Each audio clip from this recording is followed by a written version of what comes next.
Day 2 na ng aking Japan vlog series with my parents, and today, we're going to Nagasaki. Maaga pa lang nasa train station na kami para sa 7 AM trip, at dahil medyo matagal ang biyahe, syempre may baon ako. Allowed kumain sa mga long distance train guys ha. After a few stops, we had to transfer to another train. Depending on your destination, may mga instances talaga na may connecting trips. Don't worry kasi hindi naman siya surprise. Sa tickets mo, malalaman mo na agad if may transfer ka or diretso to your destination. If may connecting trip ka, naka-indicate sa ticket mo anong station ka magpapalit ng tren at anong name ng tren yung lilipatan mo. At after nga ng 1 hour and 44 minutes, we arrived in Nagasaki. Here's what Nagasaki station looks like.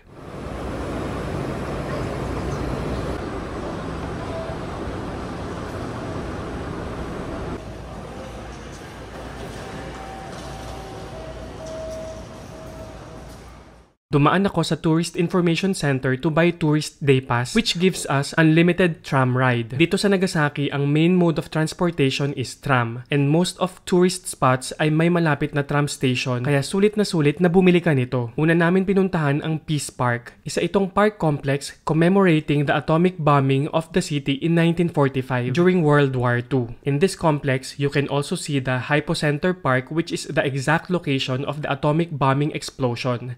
Andito din ang Atomic Bomb Museum at ang Peace Memorial Hall. Sunod namin pinuntahan ang Chinatown, which to be honest is medyo underwhelming kasi parang wala namang ganap. Wala masyado shops or restos.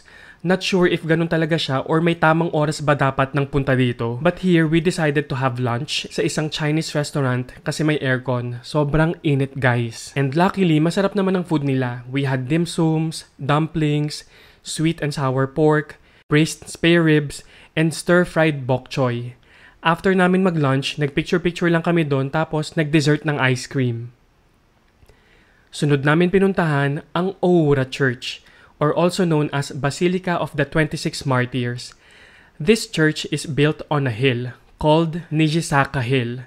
Tinawag itong Basilica of the 26 Martyrs dahil sa hill na ito in-execute ang mga 26 Catholic martyrs, including our very own San Lorenzo Ruiz. And this church was built to commemorate them. Although hindi kami nakapasok sa loob ng church, I really wanted to see this place because here, very evident yung European influence as you can see from the pavement to infrastructures. Sobrang init nito guys, so tumambay kami sa isang snack store doon para mag-drinks at mag-something malamig. Tapos, sunod na namin pinuntahan is itong Hamamachi Shopping Street. Isa itong mahabang covered shopping street. Last stop na namin to before kami bumalik sa Nagasaki Station pabalik sa Fukuoka. There's still so much to see in Nagasaki. Kung hindi lang talaga sobrang init at kung hindi lang din mabagal yung pacing namin dahil nga medyo thunders na yung mga kasama natin. Pagbalik sa Nagasaki Station, eto, nagpapansin ako kay kuyang nagbibigay ng free taste para bigyan niya din ako. Tapos nagpanggap na lang akong interesado akong malaman kung ano siya. Ang totoo, wala akong pakialam. Basta free siya, go. Ginutom na naman ako sa tren guys. Pagbalik sa Hakata Station sa Fukuoka, we had early dinner. Doon na lang ulit kami sa Hakata Station. And this time, guess what? Ramen ulit.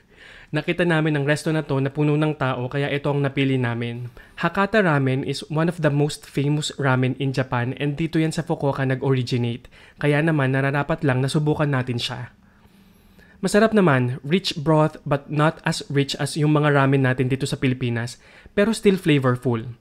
Masarap yung noodles at malaki yung chashu and perfect yung doneness ng tamago.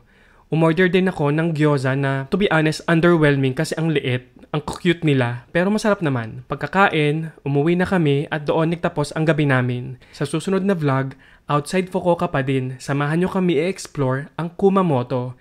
See you sa next vlog. Bye!